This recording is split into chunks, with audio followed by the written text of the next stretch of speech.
Essa é a nossa segunda aula sobre produto de solubilidade, fechando assim o assunto equilíbrio químico. Nessa aula a gente trata da precipitação. O que seria a precipitação? Seria a união de íons indo para o fundo do recipiente. Mas isso não acontece se a concentração, se a multiplicação das concentrações dos íons presentes for menor do que o Kps. Nesse caso não ocorre precipitação, porque nós teríamos uma solução insaturada. Ela ainda não chegou no seu limite, não chegou no seu Kps, então ela não precipita. Quando a gente tem o produto das concentrações dos íons exatamente igual ao Kps, nesse momento a gente tem uma solução saturada, ou seja, ela está dissolvendo o máximo possível para aquela substância. Ela tem as máximas concentrações possíveis para os íons. Se a gente puser um pouquinho a mais, inicia-se o processo de precipitação. Então a precipitação acontece quando?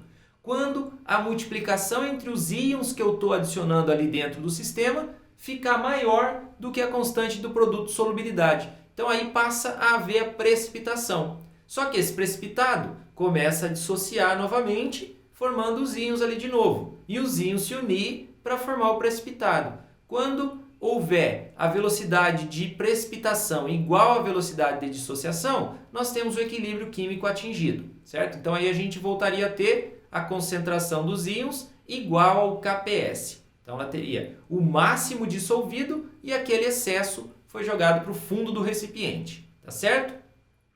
Como eu já comentei na aula anterior, com esse Kps é possível para a gente determinar o valor da solubilidade, porque é assim que eu vou conseguir determinar a ordem de precipitação. Quem precipita primeiro? Se eu tiver vários sais dentro de um sistema, qual vai precipitar primeiro? Eu vou ter que analisar em cima da solubilidade do sal, não em cima do Kps exatamente, tá? Às vezes eu posso fazer, eu já vou comentar sobre isso.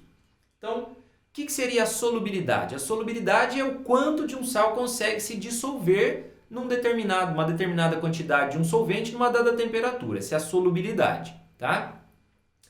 Quem vai precipitar primeiro dentro de um sistema? Quem tiver menor solubilidade. Quem dissolve menos precipita mais fácil, tá? Então, vamos considerar essa reaçãozinha em equilíbrio do sulfato de bário de novo, que a gente está analisando ele como exemplo, tá? Então, se eu quiser determinar quanto dissolve do sulfato de bário, daquele BaSO4 que eu coloco, quanto se dissolve, então eu quero saber, eu vou dizer que dissolve X. Se dissolver X, então, se eu pegar um BaSO4 e dissolver, eu vou ter um Ba e um SO4. Então, eu teria X de cada um dos íons presentes, tá? Se eu pegar um BaSO4 e quebrar, eu vou ter um Ba e um SO4. Se eu pegar 10 BaSO4 e quebrar, eu vou ter 10 Ba, 10 SO4. Então, vai ser sempre a mesma concentração, tá? Então, quanto dissolve do BaSO4, vai formar do Ba2+, vai formar do íon sulfato, do SO4 2-, tá certo? Com base nisso, a gente pode pensar no Kps, a constante do produto de solubilidade, que é a concentração lá dos produtos, certo? A multiplicação das concentrações dos produtos. Então, se a gente pensar aqui, ó, a concentração de bário e a concentração de sulfato é X para cada um. Então, eu teria que o Kps é o X, o quanto dissolveu, né, o quanto formou do Ba, e o X, quanto formou do sulfato. Analisando isso aqui, a gente pode dizer que é X ao quadrado e dizer então que o X é a raiz quadrada do Kps. Esse X é a solubilidade, é o quanto dissolveu do BaSO4. Quanto dissolver de BaSO4 é o que eu vou ter de Ba2+ e SO4 2-.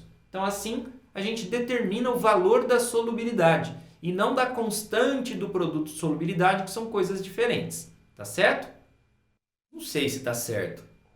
Então vamos ver mais um exemplo dessa ideia de solubilidade para você entender como é que a partir do Kps eu chego na solubilidade. Vamos considerar esse sal aqui, cloreto de chumbo 2. Então digamos que dissolve X de PbCl2. Quanto eu teria de cada um dos íons? Para cada PbCl2 que se quebrar, dá 1 de Pb e 2 de Cl. Então 1 PbCl2 dá 1 de Pb e 2 de Cl. 1 PbCl2, 1 de Pb, mesma quantidade. Então, se quebrar X de PbCl2, vai dar X de chumbo 2+. E lá no Cl-, para cada PbCl2 que se quebra, dá 1 de Pb2+, e 2 de Cl-. Então, para 1 PbCl2, 2 de Cl-, forma o dobro de Cl- em relação ao que eu tinha de PbCl2. Então, se eu tenho X quebrando de PbCl2, eu tenho 2x lá para os íons cloreto. A partir do KPS, a gente pode chegar na solubilidade, nesse X aqui, no quanto dissolve do PbCl2. Montando a expressão, nós teríamos o Pb2+, vezes o Cl- ao quadrado. Então, o coeficiente, o 2 lá da frente do Cl-, vai ficar como expoente, certo? Substituindo, o KPS seria o X do Pb2+, e o 2x do Cl- elevado ao quadrado. Trabalhando a matemática aqui, nós temos x vezes 4x ao quadrado. Então, o KPS seria 4x ao cubo e o x seria a raiz cúbica do KPS dividido por 4. Esse x seria a solubilidade do PbCl2. É com essa solubilidade que eu poderia definir se dentro de um sistema primeiro precipita BaSO4 ou primeiro precipita PbCl2, tá? Fazendo uma comparaçãozinha só assim simples. Então, como que eu analiso quem precipita primeiro? Quem tiver menor solubilidade. E para determinar a solubilidade, a gente trabalha dessa forma aqui, usando o KPS e chamando de X aí, o quanto quebra, o quanto forma, e aí analisa, né, a questão dos coeficientes, né? É com base nessas solubilidades que a gente consegue definir quem precipita primeiro, tá? O sal menos solúvel precipita primeiro. Então a gente vai analisar a solubilidade para saber a ordem de precipitação, tá bom? Só que é o seguinte, se eu tiver sais que têm o mesmo número de íons constituintes, eu posso analisar direto pelo KPS. No caso do HCl e o CaCO3, por exemplo. Quem tiver o menor KPS precipita primeiro, porque menor KPS é menos solubilidade, direto nesse caso. Por quê? Porque tanto o HCl, que tem 2 íons, quanto o CaCO3, que tem 2 íons, vai dar o mesmo tipo de expressão na hora de determinar a solubilidade. Ambos ficariam KPS igual a x vezes x. Então, a solubilidade seria a raiz quadrada do KPS. Então, eu posso direto analisar aqui. Aqui embaixo também, ó, PbCl2 e o Ag2S. Quem tiver menor KPS precipita primeiro, já de cara. Por quê? Porque vai dar o mesmo estilo de solubilidade. A raiz cúbica do KPS sobre 4. Tanto no PbCl2 quanto no Ag2S. Então, se o sal tiver constituído pelo mesmo número de íons, você pode ir direto pelo KPS, não precisa calcular a solubilidade. Isso já não valeria, por exemplo, para o HCl comparado ao Ag2S. Aqui eu não posso pegar direto pelo KPS, porque a solubilidade vai dar um valor diferente para cada um ali. Por quê? Porque a expressão vai ficar diferente. No HCl, a solubilidade seria a raiz quadrada do KPS. No Ag2S, a solubilidade seria a raiz cúbica do KPS dividido por 4. Então não dá. Sais com o mesmo número de íons, pode comparar direto pelo KPS. Sais com números de íons diferentes, determine primeiro a solubilidade para então saber a ordem com que eles precipitam. Tá certo? Legal, agora é aquela hora de fazer um exercício. Não vai sair do vídeo. É no exercício que você vai entender tudo que você precisa, tá bom? Então aqui na descrição eu vou deixar um link também para caso você queira resumos teóricos, mais exercícios, listas de exercícios, um monte de coisa. Tem o link aí do site do Professor Marcos, combinado? Então bora lá pro nosso exercício.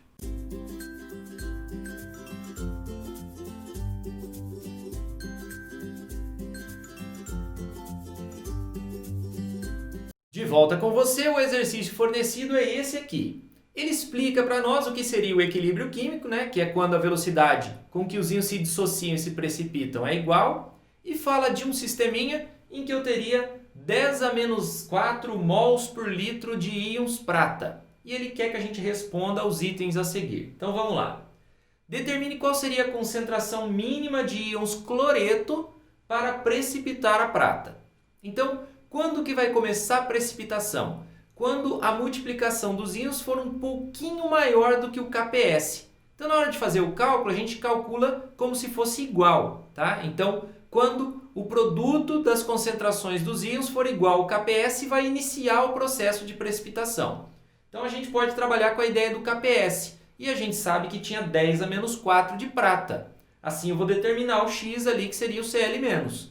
Então, escrevendo a constante do produto de solubilidade, seria a concentração da prata vezes a concentração do cloreto.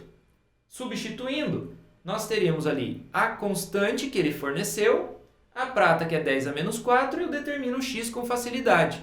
Então a gente teria lá 1,7 vezes 10 a menos 10 dividido por 10 a menos 4. Então vai ficar 1,7, as potências de 10 conservo a base 10 e subtraio. Menos 10 menos menos 4 vai dar menos 10 mais 4. Então 1,7 vezes 10 a menos 6. Essa seria então a concentração de íons cloreto necessária minimamente para começar a precipitar o AgCl.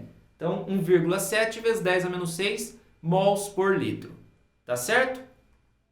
Na B, ele quer que a gente explique o que vai acontecer se a essa solução de AgCl que está ali no equilíbrio a gente for lá e adicionar HCl. Se eu adicionar HCl, vai haver o processo de ionização do ácido, gerando os íons H+, e Cl-. Note que o Cl- é íon comum aqui, ó. Tem o Cl- no equilíbrio e tem o Cl- que eu estou adicionando com HCl. A adição de Cl- vai estar fazendo aumentar a concentração de Cl- no equilíbrio mostrado.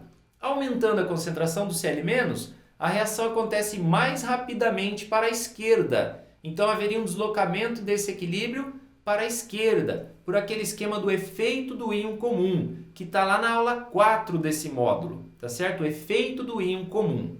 Então, haveria um deslocamento do equilíbrio nesse sentido que está sendo mostrado para você em azulzinho ali, ó.